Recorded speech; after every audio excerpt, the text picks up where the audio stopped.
Kristen membentuk sekolah-sekolah teologi-teologi. Di dalamnya ada mata kuliah yang namanya Islamologi. Islamologi diajarkan kepada para mahasiswanya yang diharapkan nanti setelah lulus mereka bisa memblokade pengetahuan Islam untuk jauh kepada Islamnya. Mereka dididik untuk menjadi seorang yang bisa mengajarkan Islam dari ranah kekelaman. Mereka diajarkan itu, abangku. Sementara di Islam tidak ada sekolah yang didirikan di dalamnya ada materi kristologi. Itu nggak ada. Tidak ada itu bang, mata kuliah kristologi di pesantren itu nggak ada. Tapi kalau di STT ada mata kuliah Islamologi. Apa tujuannya? Untuk mengajak orang Islam yang mereka sebut sebagai domba sesat untuk masuk ke gereja. Itu tidak bisa kita bendung. Maka kan ada buktinya bang. Ada. STT Nias kemarin kan sempat dilaporkan, dikasuskan di polisi karena mereka mereka mengajarkan Islam tidak sesuai dengan ilmu Islam. Dibilangnya Allah itu adalah ular naga, itu adalah iblis tua. Diajarkan kayak begitu. Nah itu yang kemudian menyebabkan kami hadir untuk memberikan edukasi bahwa saudara Kristen Islam itu begini. Itu loh tujuannya abangku. Kalau di Islam la ikraha fiddin, tak ada paksaan untuk menjadikan orang masuk Islam karena Islam itu berat. Orang Islam aja yang ada di dalam belum tentu dia bisa menjalankan Islamnya. Apatah lagi saudara saya Kristen yang setiap harinya hanya bernyanyi, sudah dijamin keselamatan katanya, dia punya juru selamat katanya, yang mereka tidak ada runutan dalam agama untuk melakukan prosesi keagamaan secara rutinitas. Sedangkan di Islam 5 kali sehari. Itu baru yang wajib, belum sunnah-sunnahnya. Jadi bagaimana mungkin kita mau memaksakan orang di luar Islam, dalam hal ini Kristen yang nyaman dalam beragama, masuk ke dalam agama yang begitu penuh dengan aturan. Itu mustahil. Maka tujuan kami ini hanya untuk membendung gerakan-gerakan pemurtadan yang terjadi. Cuman itu saudara. Ya, makanya kita bahas salib ini gitu. Ya, silakan. Kalau memang itu yang salah dalam menurut Bang Zuma, ya dilaporkan begitu. Terus kalau masalah-masalah lain-lain lagi, misalnya pengerusakan gereja lah, apalah coba salahnya di yang baru-baru. Nah, ini saya jawab bang, pertanyaan yang sangat menarik. Di Islam itu dilarang keras merusak rumah ibadah. Jadi kalau misalnya ada rumah ibadah Kristen yang dirusak oleh orang Islam, ada dua hal. Yang pertama, oknum yang melakukan ini tidak mengkaji secara mendalam tentang amanat yang ada dalam Al-Quran.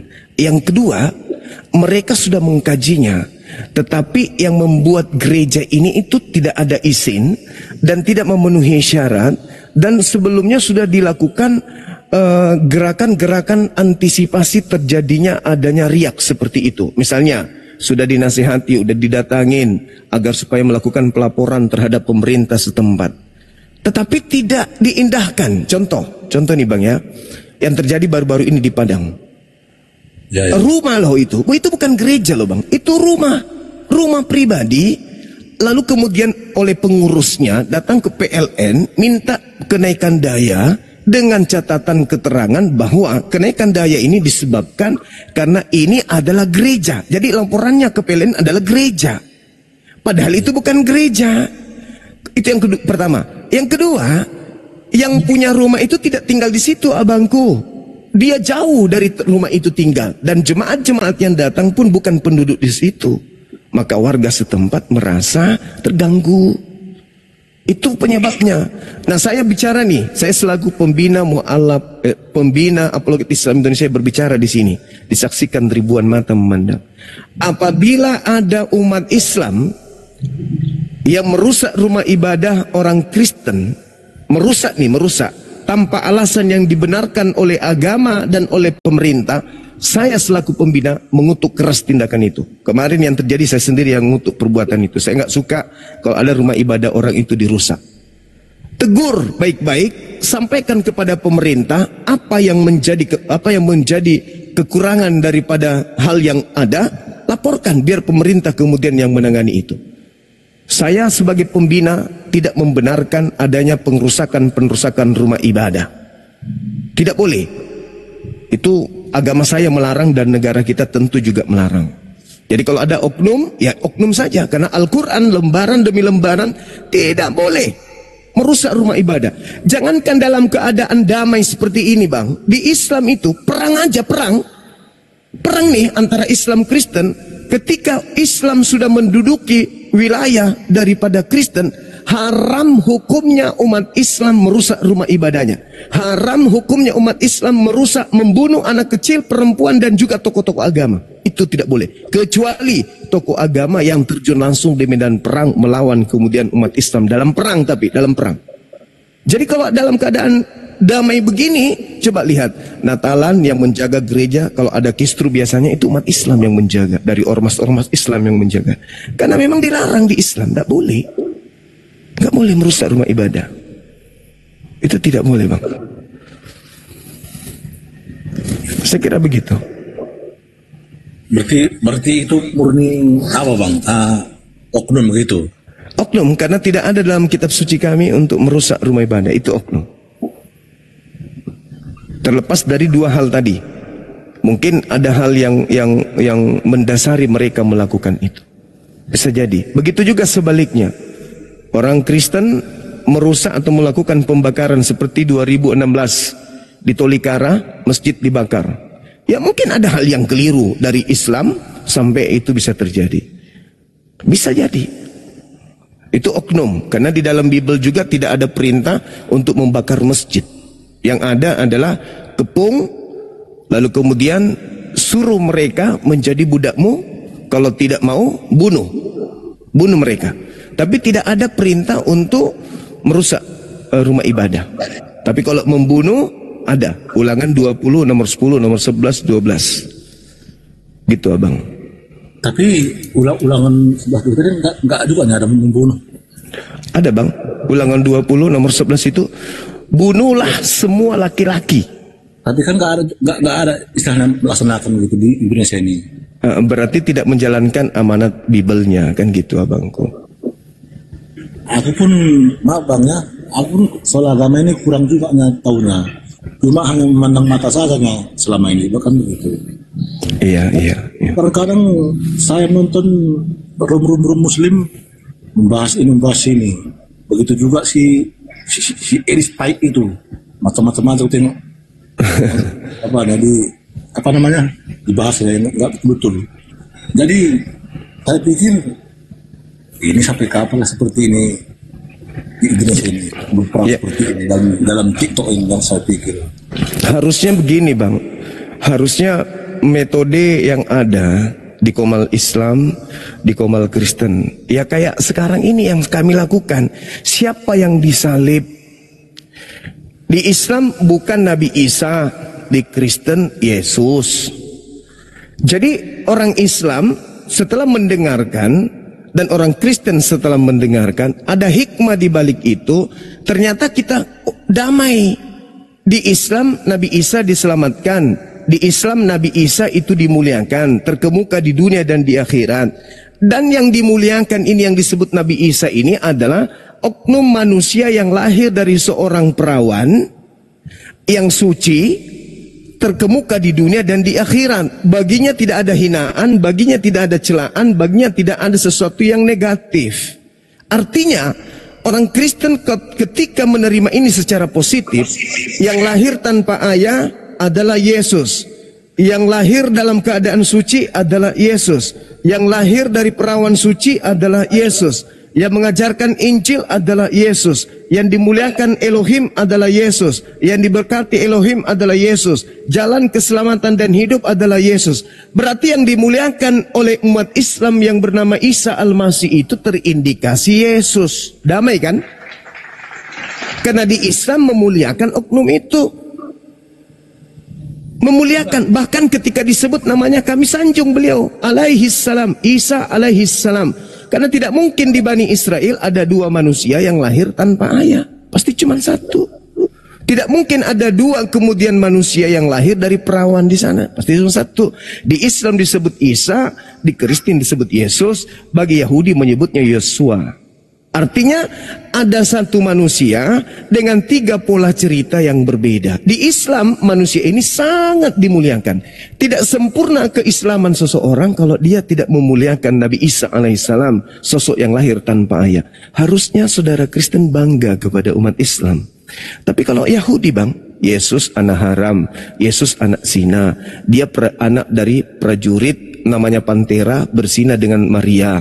Maria ini pesina, dia dan anaknya akan direbus ditinjak yang mendidih di neraka. Ibunya disebut pesina di dalam kitab Talmud. Umat Islam membantah itu semua. Harusnya saudara Kristen ini, ya umat Islam ternyata memuliakan kita. Sekalipun orang Kristen saudara saya tidak menganggap Nabi Isa itu adalah Yesus, tapi sejarah tidak bisa kita tutupin.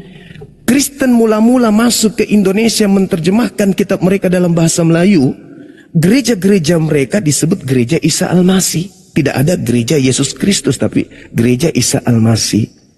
Bahkan sampai hari ini orang Kristen masih menggunakan istilah-istilah yang dibawa oleh Nabi Isa. Contoh, Rasul, Allah, Nabi, Alkitab. Itu istilah-istilah Nabi Isa tuh yang dituangkan di ruang lingkup pengajaran Islam Al-Quran, dan masih dipakai hari ini oleh saudaraku Kristen. Artinya yang harus dikedepankan di sini adalah kasih sayang, karena umat Islam ini mencintai sosok yang lahir tanpa ayah. Umat Islam ini menyanjung, memuliakan setinggi-tingginya. Jadi orang Kristen harus memandang secara positif. Jangan pandang kami sebagai musuh, karena kami memuliakan. Oke bang, itu saudara Bang Juma. Ya, saya bertanya lagi bang. Apa kabar? Baik. Isa dan Yesus apakah tokoh yang sama? Dan Yesus kayak oknum itu Allah Bapa. Allah Bapa ini sama nggak sama Allah SWT? Iya, jadi gini saudaraku. Yesus itu manusia pertama sebelum Kristen hadir. Manusia pertama sebelum Kristen hadir. Karena tidak mungkin Kristen mengaku kami lebih dulu daripada Yesus. Yesus dulu. Yesus bang, pada hari Sabat, di tempat kelahirannya, dia senantiasa masuk ke dalam mikdas, bait suci, untuk membacakan kitab Alkitab yang dibacakan oleh Yesus. Salah satu isi dari kitab yang dibacakan oleh Yesus itu adalah Yesaya 5 nomor 16. Di situ diterangkan bahwa pencipta langit dan bumi itu maha suci lagi maha tinggi. Dalam bahasa Arabnya subhanahu wa ta'ala. Kalau kita berbicara mengenai konsep Tuhan dalam perspektif Kristen, Yesus, bukan Kristen dulu, Yesus dulu. Tuhan yang dikatakan Bapa atau Elohim atau Hashem itu serupa dengan apa? Katanya tidak serupa dengan apapun. Laisa kamitslihi syai'. Berarti pencipta langit dan bumi yang maha suci lagi maha tinggi itu tidak serupa dengan makhluk. 2 Samuel 7:22. Dan kitab ini juga adalah kitabnya Yesus yang diajarkan Yesus kepada Bani Israel. Di mana itu tertulis? Di dalam Lukas 24 nomor 44. Yesus senantiasa menjadikan kitab yang saya sebutkan 2 Samuel 7:22 itu sebagai rujukan. Apa di sana tertulis? Tuhan yang maha adil itu tidak sama seperti makhluk, tidak serupa dengan apapun, berarti sama dengan Al-Quran. Pencipta langit dan bumi, laisa kamitslihi syai', tidak serupa dengan apapun. Tuhan maha suci, di Islam Tuhan maha suci. Kemudian Yesus menerangkan Bapa yang adalah Tuhannya itu berada di langit. Al-Quran menarasikan pencipta langit dan bumi juga bertahta di arsy, di singgasana yang ada di langit. Berarti sama. Laisa kamitslihi syai'. Nah, ada satu hal yang menarik di sini saudara. Jangan pakai Quran, karena menurut saudara Kristen Quran kan belakangan. Oke, berarti kita merujuk kepada kitab yang dituliskan 1400 tahun sebelum Masehi minimal. Di Kejadian 17 nomor 6 nomor 7 di situ tertulis begini. Wahai Abraham, aku akan menjadi Tuhanmu, Tuhan anak-anakmu, Tuhan keturunanmu secara turun-temurun, dan inilah perjanjian kekalku, bahwa aku akan menjadi Tuhanmu, Tuhan anakmu, Tuhan keturunanmu secara turun-temurun. Abraham memiliki anak yang bernama Yishmael. Aku akan menjadi Tuhannya Yismail, Tuhannya anaknya Ismail, Tuhannya keturunannya Ismail secara turun-temurun. Baginda Rasulullah Muhammad SAW adalah keturunan dari anak kedua Nabi Yismail yang bernama Khedar. Berarti perjanjian kekal Tuhannya Abraham, aku akan menjadi Tuhanmu, Tuhannya Nabi Muhammad, keturunanmu, dan secara turun-temurun dia akan mengajarkan itu kepada seluruh umat manusia. Jadi tidak ada keraguan bagi kami untuk itu. Al-Quran mengatakan, Innani anallah la ilaha illa ana. Aku ini adalah Tuhan satu-satunya. Tidak ada Tuhan selain aku. Akulah Tuhan nenek moyangmu Abraham, Ismail, Ishak, Yakub, Musa, Isa alaihi salam, dan seterusnya. Al-Quran surah Al-Baqarah ayat 130 dan seterusnya menerangkan itu. Jadi kami nggak ada ragu tentang itu, abangku. Silakan. Jadi Allah Bapa sama SWT sama. Kalau yang disebut Tuhan Bapa itu adalah Eloah Abraham, Eloah Yismail, Eloah Ishak, Eloah Yakub, sama. Berarti sama Tuhan kita kalau begitu. Nah, Tuhan kita satu, sama memang. Cuman antara abang dengan saya, ada yang tidak menyembah kepada Tuhan yang satu itu yang menciptakan kita. Tuhan abang dengan Tuhan saya sama. Tuhan saya dengan orang Hindu, dengan orang Buddha itu sama. Hanya satu Tuhan yang menciptakan kita semua ini. Hanya kitalah yang kemudian mengikuti ajaran nenek moyang kita. Nenek moyang kita mengajarkan ini, ya kita ikut di situ. Kami diajarkan ikut Islam karena bapak kami Islam, menyembah kepada hakikat pencipta langit dan bumi bernama Allah. Tapi kami tidak diam. Kami belajar, kami mengkaji isi Quran. Oh, ternyata Tuhan yang benar itu adalah Ahad. Tergantung semua apa langit dan bumi kepadanya. Tidak manusia dan bukan anak manusia. Tidak ada satupun manusia yang serupa dengannya. Itu yang kami pelajari. Nah, sedangkan kalau saudara bertuhan, ya jelas Tuhan Anda kan bernama Kristus, anak Maria katanya. Nah, itu sudah bukan Tuhan yang disembah Abraham. Karena Maria belakangan muncul, Abraham sudah punya Tuhan. Sedangkan Kristus ini adalah manusia yang dilahirkan oleh seorang manusia bernama Maria. Saya kira begitu, Bang. Ini cuman konsep teologi aja yang membuat kita berbeda. Pada dasarnya pencipta langit dan bumi itu satu, dialah yang menciptakan saya dan Anda. Begitu. Jadi kalau samanya, apalagi pertengkaran kita. Sementara Allah Bapa itu ya itulah Allah SWT. Nah, bedanya. Kalau utusan itu dalam di Bible saya baca utusan. Iya. Tapi ada hal yang menarik di sini. Ketika kita mengatakan Tuhan kita sama, itu tadi ada yang menuhankan kepada makhluk ciptaan. Contoh nih bangku, contoh. Kalau Tuhan kita sama, itu saya tidak pungkiri. Tuhan kita memang sama, yaitu Dia, hakikat pencipta langit dan bumi. Tapi sekali lagi, ada di antara kita yang menyeleweng, ada di antara kita yang membelot, menyembah kepada ciptaan. Saya kasih data misalnya nih, di dalam di dalam Filipi 2, nomor 6, nomor 7, nomor 8. Di situ ada yang disebut Theos, Bang. Theos ini mengosongkan dirinya, tidak mempertahankan kemudian keteosannya, melainkan mengosongkan diri, lalu mengambil rupa manusia, lalu menjadi manusia, lalu diam di antara manusia, lalu mati dibunuh oleh manusia di atas salib. Nah, ini ya garis pembeda kita.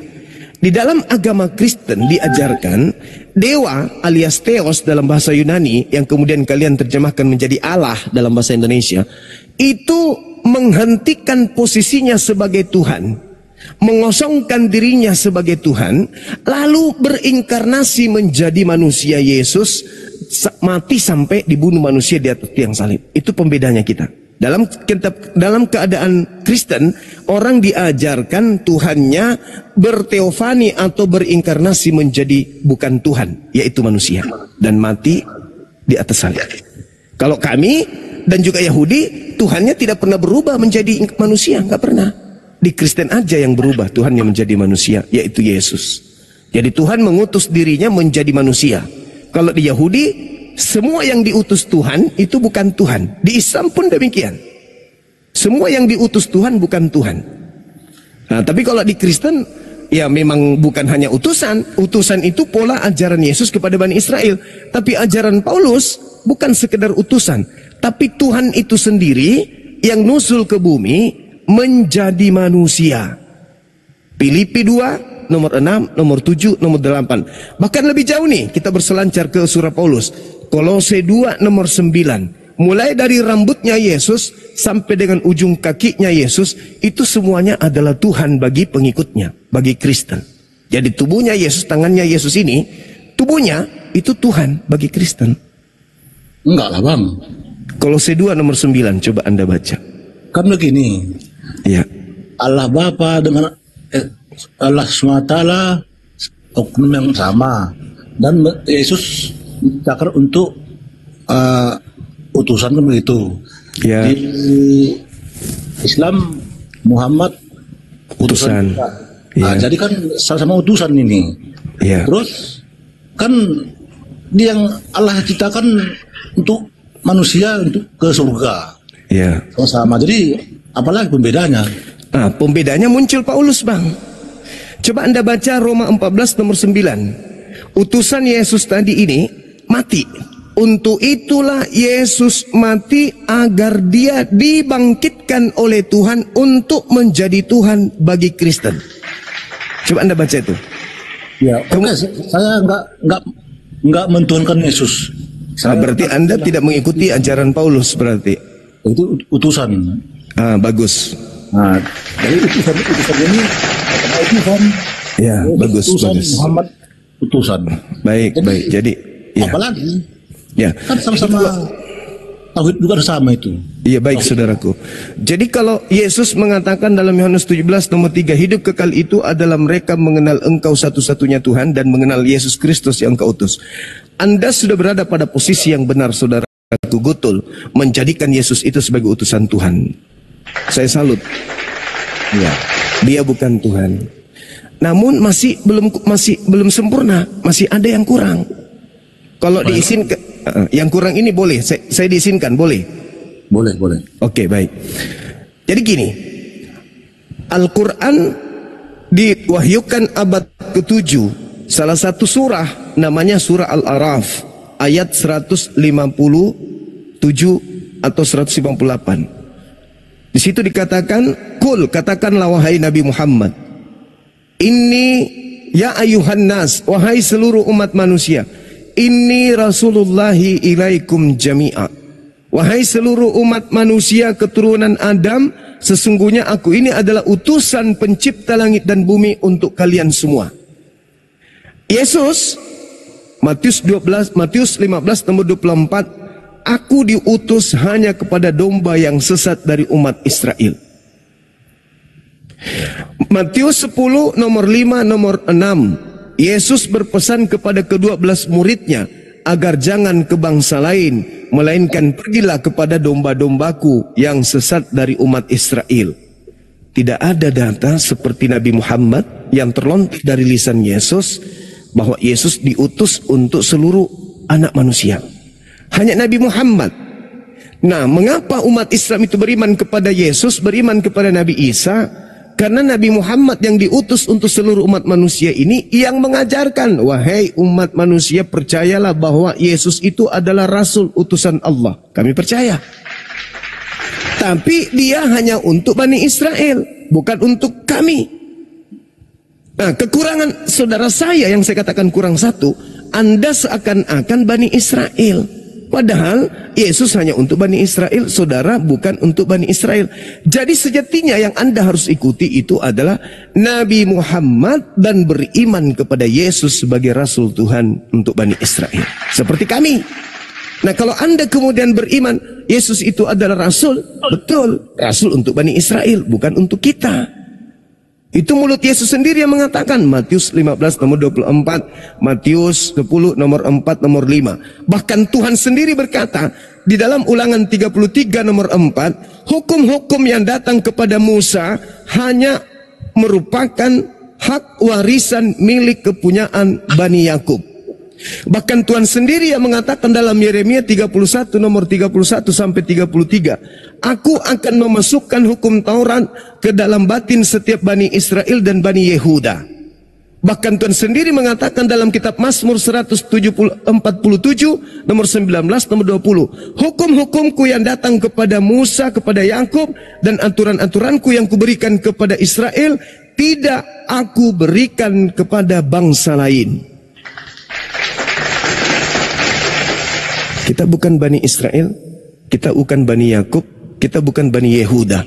Tapi kita beriman nih, dulu ada Injil, dulu ada Torah, dulu ada Mazmur yang diwahyukan oleh pencipta kita kepada saudara kita Yahudi. Setelah itu, Tuhan Maha Pengasih, Maha Penyayang mengutus seorang penolong, penghibur untuk seluruh umat manusia, yaitu baginda Rasulullah Muhammad SAW. Makanya iman Islam itu tertata. Islam beriman kepada Yesus, Nabi Isa. Islam beriman kepada Nabi Musa. Islam beriman kepada Nabi Abraham, Ibrahim. Islam beriman kepada Nabi Adam alaihissalam. Itu iman Islam. Tapi kalau di Kristen berhenti sampai kepada beriman kepada Nabi Isa, Yesus. Berhenti sampai situ. Padahal Yesus bukan untuk mereka.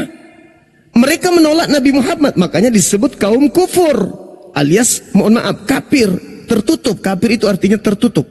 Mereka menutup diri mereka kepada Nabi yang diutus untuk mereka. Mereka masih percaya kepada Yesus, di mana Yesus sebenarnya hanya untuk Bani Israel. Iman Anda sudah benar, Yesus Rasul. Sayangnya kerasulan Yesus ini hanya untuk Israel saja. Makanya maaf. Makanya di dalam Matius 7 nomor 21, 22, 23, pada hari terakhir nanti banyak orang yang memanggil aku Tuhan, Tuhan, bukankah kami bernubuat, mengusir setan, bermukjizat pakai namamu Yesus? Apa kata Yesus? Pada hari itulah nanti aku akan berterus terang kepada mereka, enyahal daripadaku, kalian semua adalah pembuat kejahatan, aku tidak mengenal kalian. Karena kita bukan kaumnya, kita bukan Bani Israel. Jangankan kita yang hidup 2000 tahun lebih dari Yesus, seorang wanita Samaria, Anda baca di dalam Matius 15 nomor 23, 24, 25, ada seorang wanita nih datang kepada Yesus, tapi bukan Bani Israel, datang ke situ. Yesus, tolong dong bantu anakku ini sakit parah, tolong sembuhkan. Apa kata Yesus? Usir perempuan ini. Dia mengikuti kita dengan teriak-teriak. Itu kata Yesus, usir katanya. Terus wanita itu mengatakan, tolong bantu anakku, ini mau sakit dia mau sembuh, please. Apa kata Yesus? Aku diutus hanya kepada domba yang sesat dari umat Israel. Apa kata wanita itu? Ketika Yesus mengatakan, tidak patut roti yang disediakan untuk Israel diberikan kepada anjing. Apa kata wanita itu? Benar Tuhan Yesus. Tapi bukankah anjing makan remah-remah yang jatuh dari meja tuannya, Israel? Apa kata Yesus? Besar imanmu ibu, jadilah seperti apa yang engkau inginkan. Sembuh anak itu. Kenapa sembuh? Karena Yesus jempol ibunya. Kenapa Yesus jempol ibunya? Karena ibu itu mengaku kalau dirinya itu cuma anjing. Begitu saudara. Ya, jadi ini akan berakhir 4 menit lagi. Kok bisa? Ada apa ini? Ada pasal itu disinkronkan, Gurunda. Oh ya sudah. Ya silakan Bang, silakan. Mengimani Yesus sebagai utusan, berarti kalau tidak mengimani Nabi Muhammad, berarti sama saja itu enggak berarti Bang ya. Iya, karena gimana saudara? Kalau misalnya saya mengimani Allah Bapa itu adalah Allah sementara sama dia kan, terus Yesus utusan, dan saya juga mengimani Muhammad itu kan enggak apa-apa, itu tetap juga surga. Ya itulah kami Bang, beriman kepada Tuhan yang mengutus para nabi, beriman kepada Yesus, beriman kepada Nabi Muhammad. Ya, ketika sekiranya saya pun seperti itu, dengan Yesus sebagai utusan, saya imani juga Muhammad itu adalah utusan. Tapi saya tetap mengimani Allah Bapa, bukan Allah SWT, SWT. Ya sama aja. Pencipta langit dan bumi yang disebut oleh Bani Israel sebagai Bapa, mengutus seorang nabi yang sama seperti Musa, Itu ucapannya itu yang dalam kitabnya orang Yahudi itu. Bahkan dikatakan, aku akan mengutus seorang nabi yang sama seperti engkau wahai Nabi Musa. Diterangkan dalam Ulangan 18 nomor 18. Aku akan menaruh firmanku di mulutnya. Nabi yang sama seperti Musa, aku akan menaruh firmanku di mulutnya. Dia akan berkata dengan namaku, Bismi Anoki, dalam bahasa Ibrani. Nabi itu akan mengucapkan namaku. Setiap dia mengucapkan firman, pasti mengatasnamakan namaku. Nah di Islam, Nabi Muhammad selalu mengatakan itu. Bismillah, Bismillah, Bismillah. Itu di perjanjian lama, Bung. Di perjanjian baru, kalau saudara Kristen kritik terhadap Bible, di dalam Kisah Para Rasul 3, nomor 22 sampai nomor 23, di situ diterangkan begini. Bukankah di dalam kitab Taurat Musa dikatakan bahwa Tuhan akan mengutus seorang nabi yang sama seperti Musa, dan akan terjadi siapapun yang tidak mengikuti, tidak mendengarkan perkataan nabi tersebut akan dilenyapkan dari bangsa kita.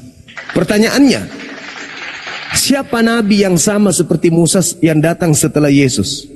Di mana nabi ini keras terhadap kebodohan, keras terhadap kejahiliaan, keras terhadap paganisme, keras terhadap kekafiran, keras terhadap kemusyrikan. Itu nabi mana tuh? Nabi Muhammad. Ini Bible sendiri yang ngomong. Saya sudah berdebat, Bang. Saya belajar Bible itu kurang lebih 17 tahun saya nguliti Bible. Bible saya itu satu lemari itu. Tujuannya bukan untuk menghujat, enggak. Na'udzubillah summa na'udzubillah. Saya hanya ingin meluruskan, karena saya hidup di tengah-tengah orang Kristen. Nama kampung saya itu Desa Munti. Saya berdampingan dengan desa yang bernama Hombes.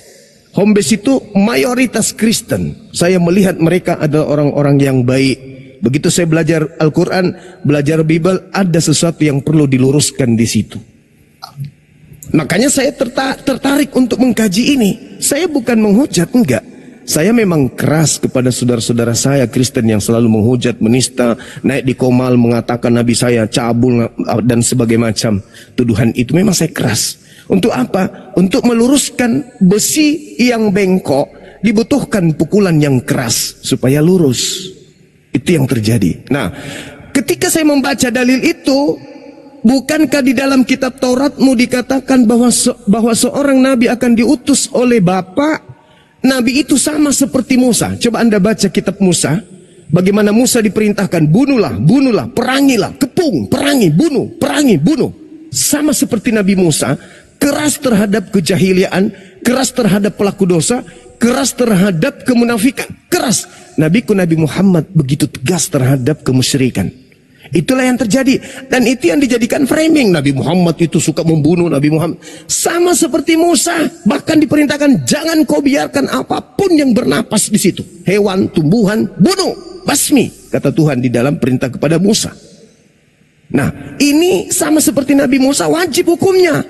Sama seperti Musa, supaya apa? Supaya hukum Tuhan itu bisa ditegakkan. Karena kalau tidak ditegakkan, orang-orang yang punya wewenang, orang-orang yang punya kemudian kedikdayaan mempengaruhi orang lain, akan semakin kuat kemaksiatannya. Tapi kalau ada seorang nabi yang mampu menundukkan kemaksiatan itu, membumi hanguskan para pelaku maksiat, maka hukum Tuhan akan tegak di atas muka bumi. Inilah yang terjadi terhadap Quran 1400 tahun silam. Tidak ada hukum di depannya yang bisa berdiri tegak oleh karena Quran. Semuanya tunduk. Bahkan negara kita ini yang tadinya sebelum merdeka, Bung, sembahan-sembahan pribumi itu banyak sekali. Begitu Islam datang dan kemudian mengajarkan Islam, mayoritas negara berdasarkan kepada Qul huwallahu ahad, Shema Israel, Adonai Eloheinu, Adonai Ahad. Tuhan itu satu. Maka yang harus kita sembah adalah Tuhan negeri Indonesia. Itu saudara. Kalau saya mengimani Yesus utusan, Muhammad utusan, tapi saya tetap ke gereja, itu gimana? Masalah juga. Begini saudaraku,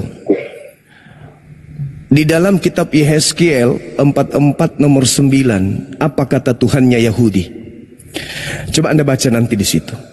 Simpulnya gini, wahai Israel, Israel, Israel, Engkau telah melakukan banyak kesalahan, tetapi ada satu kesalahanmu yang tidak akan pernah bisa aku lupakan di antara seluruh dosa yang pernah engkau lakukan, yaitu engkau memasukkan orang-orang tame, orang-orang najis, orang-orang yang tidak bersunat nonotnya masuk ke rumah ibadahku.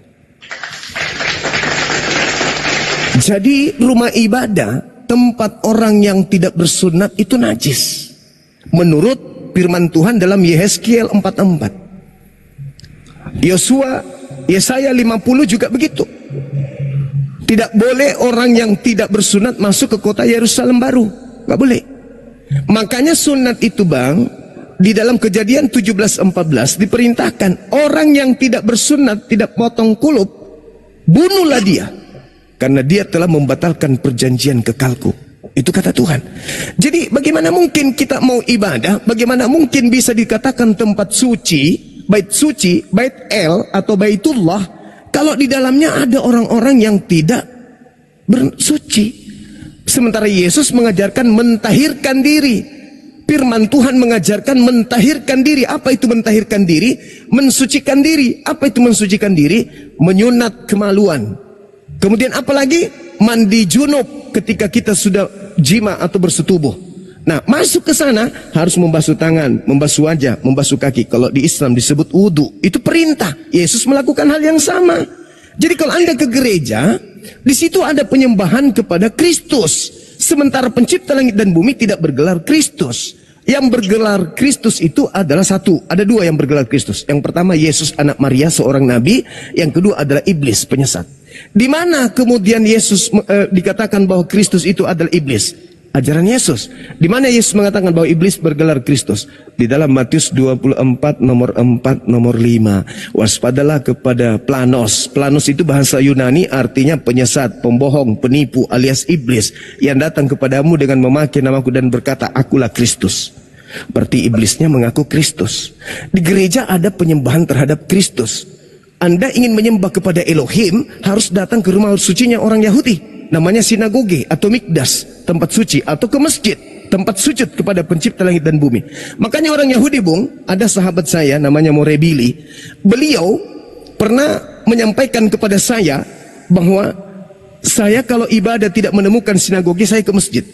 Alhamdulillah, saya ke Jakarta, saya tinggal di apartemen Casa Grande, di bawahnya itu ada masjid di basement.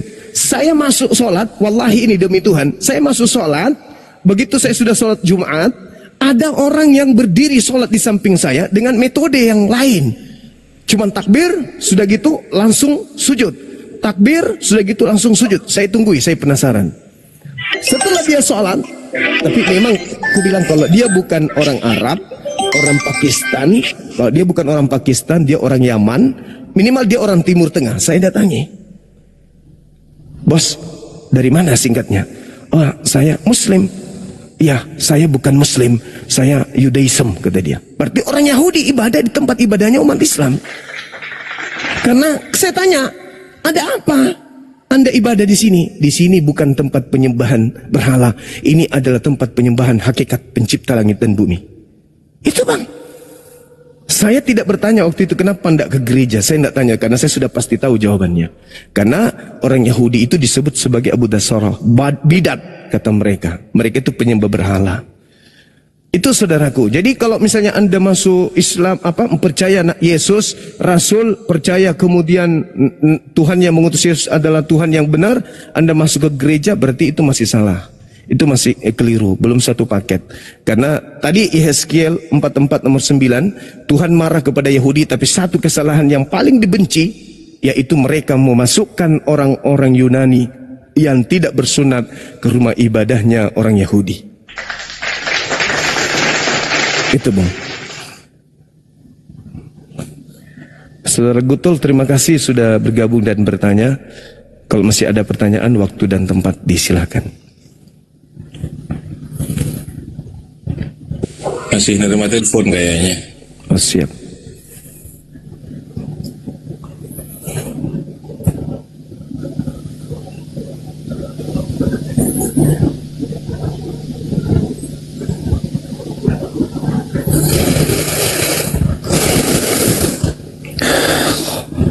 Sekeruduk ni Indonesia.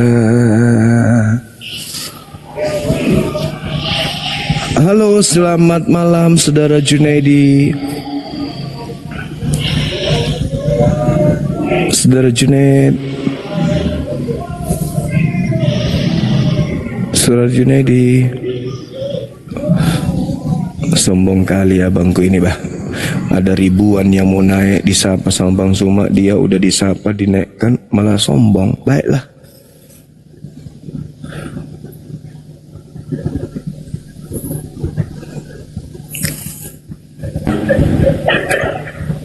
Assalamualaikum. Waalaikumsalam warahmatullahi wabarakatuh. Abang marah kah? Hilang dia, bang. Hilang. Dimakan kucing.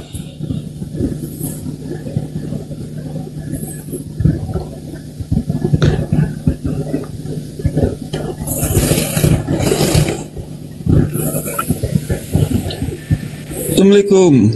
Waalaikumsalam warahmatullahi wabarakatuh. Oh, terima kasih. Sudah naikkan. Saya mau nanya nih. Nama itu dari mana? Ini orang mana ini? Orang Bima kah? Saya Dombojo. Sumatera. Oh, Sumatera. Di Sumatera mana, abang? Saya Palembang. Oh, Palembang.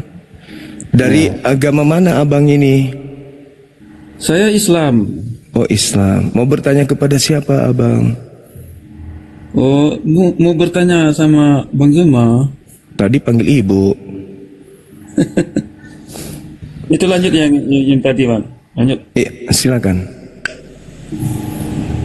Oke Bang Lai Juma. Oke, Lai Gutul. Terima kasih atas pencerahannya. Sama-sama, bang. Sehat selalu, abangku. Ya, yang saya tanyakan lagi berarti kalau nggak mengucap 2 kalimat syahadat nggak bisa masuk surga itu ya? Kunci masuk surga itu di dalam pengajaran Islam harus mengakui Allah sebagai satu-satunya pencipta langit dan bumi dan mengakui Nabi Muhammad sebagai penutup para nabi. Itu, bang. Oh gitu Bang ya. Iya. Tapi Yesus juga kan sudah saya akui juga dia sebagai utusan. Iya. Kalau sama utusan dia, saya akui dua-duanya. Ada lagi kira masalahnya itu gimana? Ya, tinggal mengakui aja roh kebenaran yang datang setelah dia. Kan dalam Yohanes 14 dia mengatakan begini, Aku akan minta kepada Bapa supaya Bapa mengutus seorang penolong lain. Di mana seorang penolong lain inilah yang akan menuntun kalian ke dalam semua kebenaran, keadilan dan penginsapan dunia akan dosa. Berarti Yesus minta supaya Bapa mengutus seorang penolong lain. Inilah yang dimaksud Nabi Muhammad. Dialah yang itu nubuatnya di Alkitab gitu. Iya. Seorang. Enggak ada namanya Muhammad gitu. Kalau ada nama itu bukan nubuat, Bang. Oh, yang iya. namanya nubuat itu enggak ada nama. Namanya ramalan, ramalan nabi itu nubuah. Oke, Bang, oke. Ya. Abang masih rajin ke gereja, abangku ini? Sekali setahun. Oh, iya. Dangkal, agama saya itu dangkal ini. Iya, pendalaman Bible boleh dangkal, bang. Yang penting akal kita yang kita pakai. Karena Yesus mengatakan, kasihilah Tuhanmu dengan akal budi. Nah, gitu. Jadi kita harus pakai akal di dalam bertuhan, bukan pakai iman. Iman itu ada dari hasil kita berakal. Jadi akal yang bekerja mencari iman yang betul. Orang Kristen mengatakan imannya benar. Orang Islam mengatakan imannya benar. Semua kita akan mengklaim iman kita benar. Lalu mana yang paling benar? Iman yang benar itu adalah iman yang setara, selaras, seia sekata dengan akal. Kalau ada iman yang bertentangan dengan akal, berarti itu iman yang salah.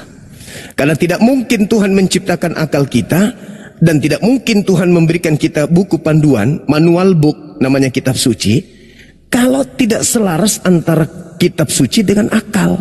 Harus selaras antara akal kita dengan kitab suci kita. Baru disebut, ya, harus mendudukkan akal sebagai senjata. Oke Bang Juma ya, nah, kapan ajari lagi saya tentang agamanya. Insya Allah abangku, kita sama-sama saling mengingatkan dan mengedukasi. Silakan. Siap. Salam. Saya hargai abang seorang Kristen yang baik. Thank you abang. Ini saudara-saudara Kristen, tolong dicontoh ya saudara kita Gutul ini. Dia boleh berdialog, dia boleh masuk di komal-komal Islam, bertanya tentang Islam sepuasnya tanpa melontarkan kalimat-kalimat yang sifatnya menghujat.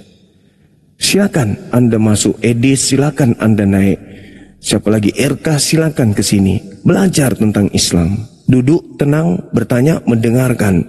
Kalau Anda merasa lebih tahu daripada kami, Anda yang menjelaskan, kami yang bertanya. Kan gitu. Sama seperti Bible. Saya menjelaskan karena saya merasa lebih paham. Kenapa lebih paham? Kenapa lebih paham? Kenapa lebih paham? Kenapa? Ini pulpen. Nih, bedanya antara iman dan pulpen dan percaya. Ini pulpen saya sembunyikan di belakang. Apakah Anda percaya bahwa di belakang saya ini pulpen? Percaya. Anda yakin? Yakin. Oke. Yang kedua, ini pulpen saya taruh di belakang. Apakah Anda beriman kepada pulpen yang ada di belakang saya? Sama enggak? Sama enggak tadi? Percaya, yakin, dengan beriman. Sama enggak? Saya ulang. Ini pulpen, nyata nih, nyata Anda lihat. Saya taruh di belakang, lalu saya bertanya, apakah Anda percaya di belakang saya ini yang saya pegang ini pulpen? Percaya? Anda yakin? Yakin. Oke. Bedanya dengan iman. Ini pulpen. Saya simpan di belakang. Apakah Anda beriman bahwa yang di tangan saya ini ada pulpen? Sama enggak? Enggak sama. Kok bisa beda? Yes. Iman itu saudara, mulut, akal, hati, dan tindakan harus seia sekata. Jadi ini yang kita pakai. Dalil, akal, logika. Itu iman yang betul. Jadi kalau ada istilah mengatakan iman tanpa perbuatan adalah buta, itu belum seberapa. Itu belum apa-apa itu. Itu level terendah. Iman tanpa perbuatan itu level terendah. Yang paling tertinggi apa? Iman tanpa akal. Itu bukan lagi namanya buta, tapi gila. Jadi Islam, di mana Islam? Di Islam itu adalah iman, akal, dan perbuatan. Itu Islam. Jadi bukan Islam itu iman, perbuatan. Iman, perbuatan. Enggak. Iman, akal, perbuatan. Perbuatan, iman, akal. Akal, perbuatan, iman. Iman, perbuatan, akal. Akal, perbuatan, iman. Mau dibolak-balik tiga hal ini, tetap kembali kepada dinul Islam. Akal duluan, muncul perbuatan, melahirkan iman. Iman duluan, imannya dipraktekkan dengan perbuatan, lalu kemudian apa yang ketiga? Iman, akal, perbuatan. Ini tiga hal yang menjadikan manusia Islam itu menjadi insan kamil. Saya beriman dulu, baru berakal. Di Islam boleh. Saya berakal dulu, baru beriman di Islam. Boleh. Boleh. Akal dulu baru iman di Islam boleh. Iman dulu baru berakal boleh. Kenapa? Kalau kemudian saya beriman dulu baru berakal di Islam, iman saya percaya kepada hakikat pencipta langit dan bumi yang maha kuat, laisa kamitslihi syai', yang tidak serupa dengan apapun, percaya nih, iman. Lalu iman saya aplikasikan dalam bentuk tindakan. Bertentangan enggak iman saya dengan perbuatan saya? Beribadah, iman saya mengatakan Tuhan itu satu, saya ibadah. Allahu Akbar. Alhamdulillahi Rabbil Alamin. Ar-Rahmanir Rahim. Ini tindakan iman. Diaplikasikan dengan perbuatan. Perbuatan saya yang menjadikan saya melakukan prosesi ibadah salat. Apakah bertentangan dengan iman saya tadi? Menyembah kepada hakikat yang satu? Tidak. Bagaimana kalau saya balik? Saya sholat dulu. Allahu Akbar, dihai Engkau yang maha besar. Alhamdulillahi Rabbil Alamin. Ar-Rahmanir Rahim. Maliki Yaumiddin. Iyyaka na'budu wa iyyaka nasta'in. Ini perbuatan. Perbuatan saya menggambarkan Tuhan itu maha besar, pencipta alam semesta yang maha suci, hakikat yang maha kasih, maha sayang, tempat segala-galanya. Kemudian memohon, berdoa, meminta. Itu perbuatan saya. Perbuatan saya ini bertentangan enggak dengan iman? Enggak. Perbuatan dan iman saya ini bertentangan enggak dengan akal? Enggak. 3 komponen dalam satu keadaan. Jadi tidak ada di Islam itu mau beriman dulu baru beramal. Boleh. Mau beramal dulu baru beriman? Boleh. Kenapa? Karena tidak bisa keluar jalur kemanusiaan. Konsepsi iman dengan kemanusiaan dalam Islam itu tidak bisa bertentangan. Tuhan menciptakan 2 komponen di alam semesta. Yang pertama akal, yang kedua buku. Ini kitab suci. Ini akal. Tuhan ciptakan akal di batok kepala. Untuk mengarahkan kemudian akal ini, diberikanlah kemudian manual book kitab. Sorry, ini kitab Mazmur, ini Quran. Jadi kitab ini ketika dibaca, Bismillahirrahmanirrahim.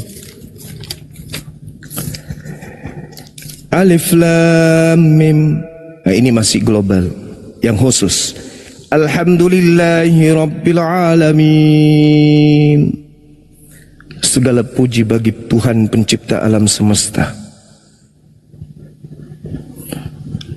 Ini kitab suci. Akal terima. Bertentangan enggak? Enggak. Berarti yang mewahyukan kitab ini, dia juga yang menciptakan akal. Karena buku panduan dengan akal klop. Seibarat HP dengan buku panduannya, taruhlah ini manual booknya. HP dengan buku panduan HP ini, yang membuat HP ini ketika memberikan buku petunjuk harus sesuai, klop. Gak boleh bertentangan antara buku panduan dengan HP, harus satu klop. Berarti dia berasal dari pabrik yang sama dengan keahlian yang sangat luar biasa.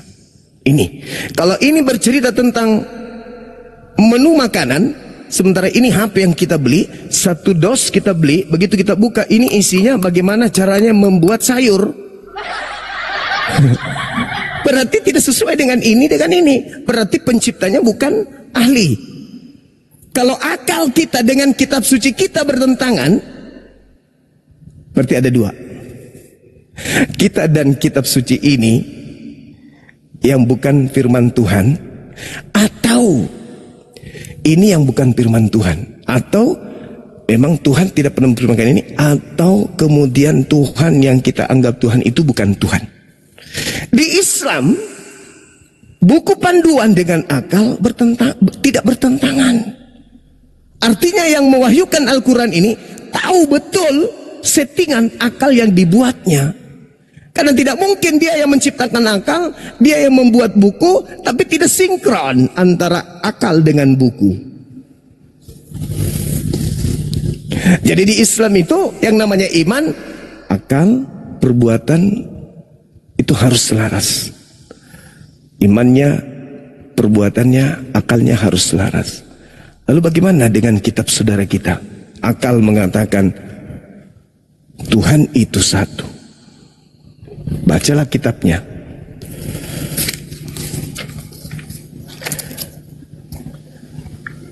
Satu Yohanes 5 nomor 7. Ada 3 yang bersaksi di surga.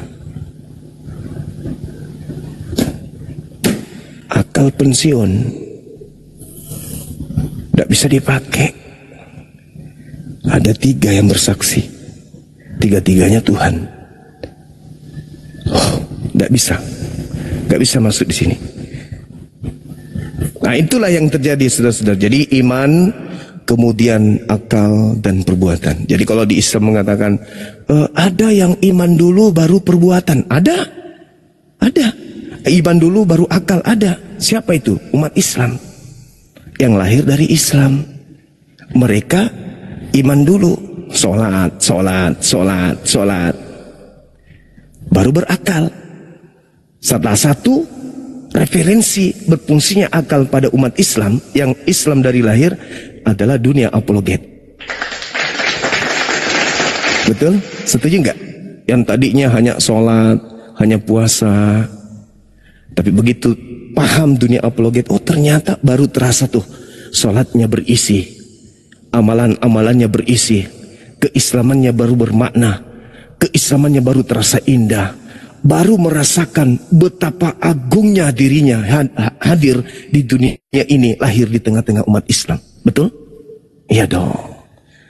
Makanya dikatakan kad aflahal mu'minun, beruntung yang lahir dengan agama Islam, lalu kemudian mereka mendengarkan para apologet Islam menjelaskan bobot daripada iman yang mereka laksanakan. Dan ternyata yang ada hanya keberuntungan semata.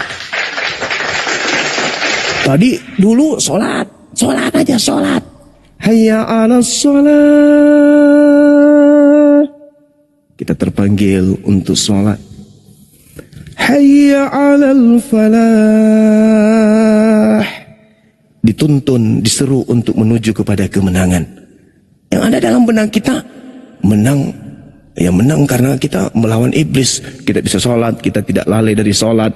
Kita terpengaruh teman kita yang main slot pada saat waktu sholat tidak mau tinggalkan HP. Itu kemenangan kita. Ternyata bukan hanya sekedar itu aja. Setelah kita paham tentang dunia apologet. Hayya 'alal falah.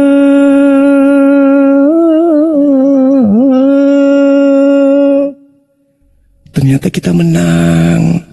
Islam itu benar. Islam itu yang paling mulia. Islam itu berada pada jalur hak.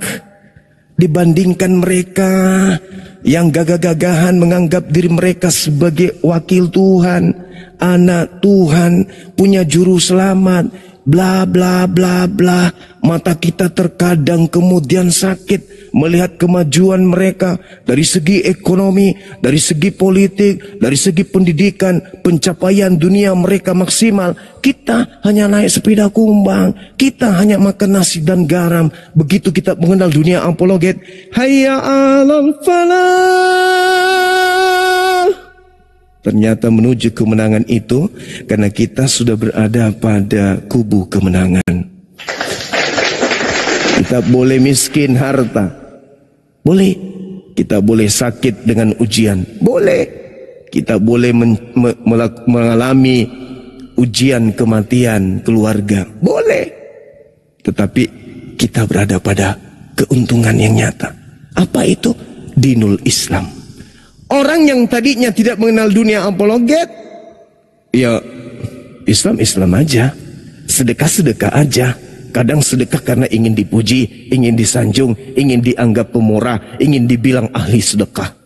Tapi begitu mereka mendengarkan dunia apologet, harta yang dikeluarkan ternyata bernilai amalan ibadah.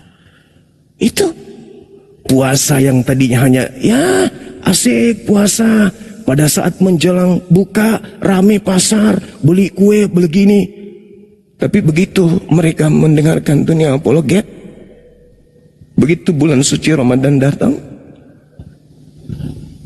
mereka sudah punya niatan tuh, ya Rabb, jadikan bulan suci Ramadan ini sebagai hari demi hari di mana aku melakukan ibadah dengan maksimal. Dulu ketika menjelang Idul Fitri, mereka sedih, tidak lagi akan rame-rame sholat tarawih. Mereka sedih, tidak lagi rame-rame makan bersama buka puasa. Tapi setelah mendengarkan dunia apologet, ditinggal bulan puasa itu sudah merasa mulai, hatinya itu mulai ada yang hilang. Karena bobot keislamannya itu sudah mulai masuk. Tadi sekedar Islam doang. Itu keuntungan orang yang lahir dalam keadaan Islam. Mereka beriman baru berakal. Tapi tidak semua. Tapi orang yang mu'alaf kebalik. Berakal dulu baru beriman. Gitu. Masya Allah, luar biasa para mu'alaf. Subhanallah, mereka berakal dulu baru beriman. Kalau kita beriman dulu baru berakal, setelah iman lalu berakal, semakin jadi iman kita itu. Masya Allah. Jadi ketika memasuki bulan suci Ramadan, ya kita bisa sholatnya itu bobotnya luar biasa, zikirnya kita luar biasa.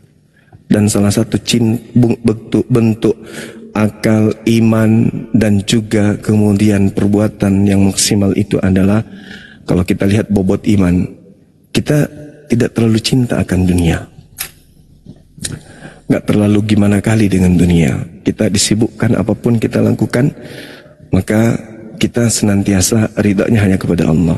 Baru-baru ini saya di chat orang, dia minta doa, Bang Suma, antum pasti punya doa pamungkas. Jadi ku bilang, sahabatku, saya tidak punya doa pamungkas, doa spesial di dalam hidup ini, nggak ada. Saya tuh doanya biasa aja. Tapi ada satu doa yang tidak pernah saya lalai pada saat saya berdoa kepada Allah.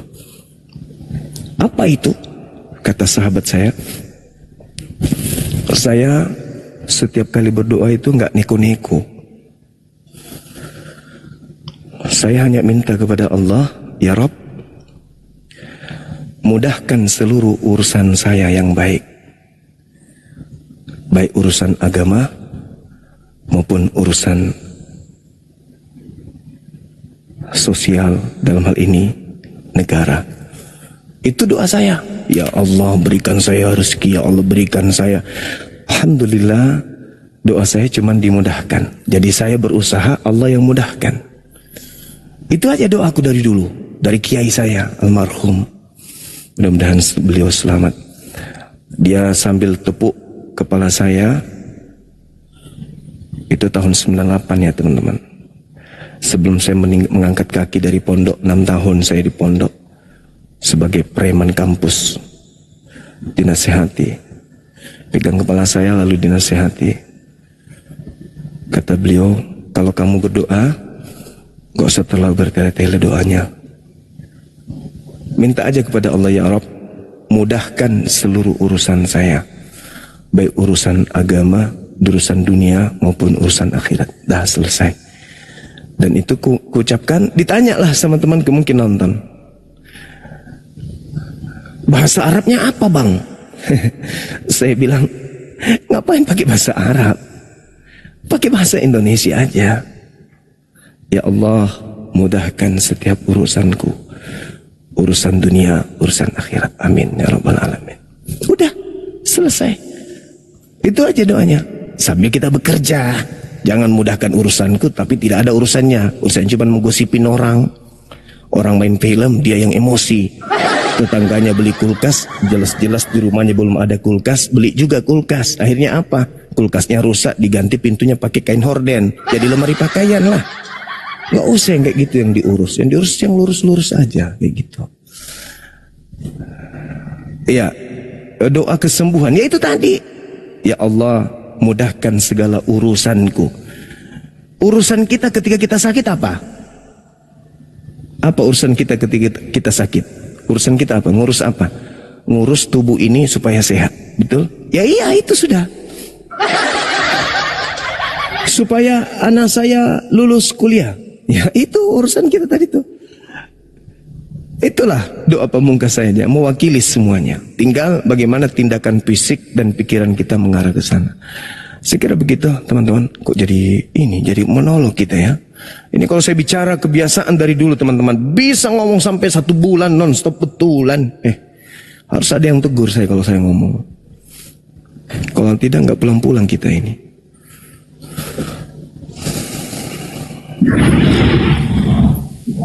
Assalamualaikum.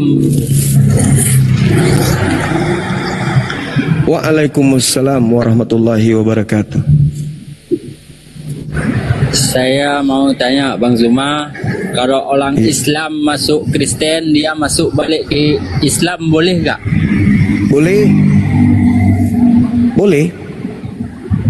Kalau dia beriman, lalu dia kafir, lalu beriman lagi, boleh. Yang penting bukan niatannya untuk mempermainkan agama.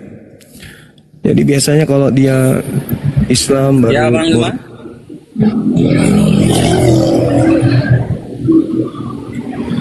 Boleh Bang, boleh. Selama dia bertobat betul-betul taubatan nasuha.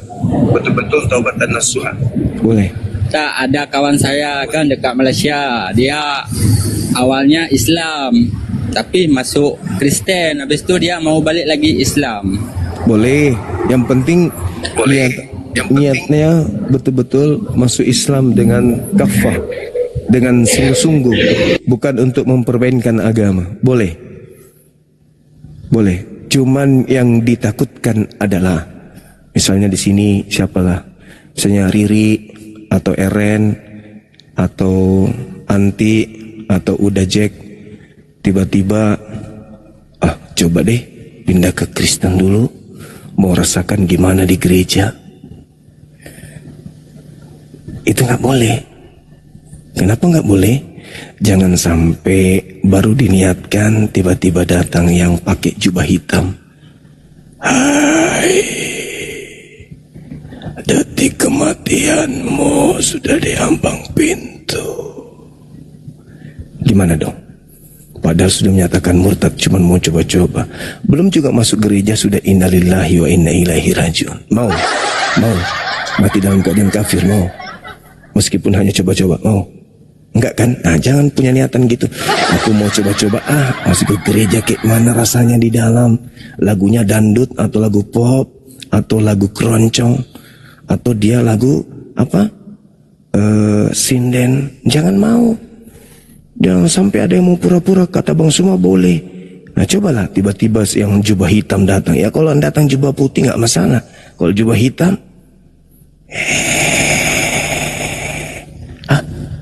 suara apa itu? Suara apa itu? Orang di sampingnya sudah panggil, sadar, nak, sadar, periksa nadi, periksa semuanya diperiksa, sadar, panggil ini, panggil itu, sementara kita sendiri, dia sendiri sibuk.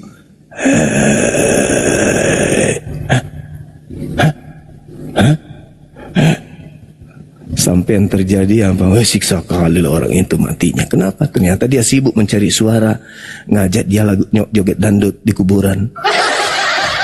Jadi jangan coba-coba ya. Ada mau coba-coba pindah gitu, mau bagaimana rasanya di sana, jangan mau. Karena ketika kabut sudah datang di siang hari, Gelap menaungi rumah Anda. Suara-suara binatang sudah sana sini terdengarkan oleh Anda sendiri, yang lain tidak dengar. Tiba-tiba pintu sudah didorong, cuman Anda yang dengarkan. Sama seperti orang yang dulu 3 hari sebelum meninggal, saya datang ke beliau. Dia tatap mata saya, terus dikasih kode. Katanya gini, dia kasih informasi bahwa ada si fulan duduk di sebelah kiriku, sambil dia menangis. Ngeri kawan-kawan, ngeri. Jadi perbanyak zikir, perbanyak bertobat. Kalau cerita tentang alam ruh, waduh, ngeri kali.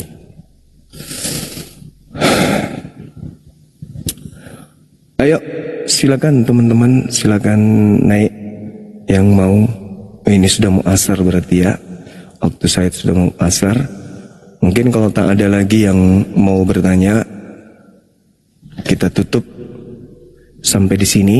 Habis asar saya naik di komalnya teman-teman yang mau buka komal. Mungkin Bang Arif atau Dinda Krismoto, silakan buka komalnya. Nanti kita hadir di sana.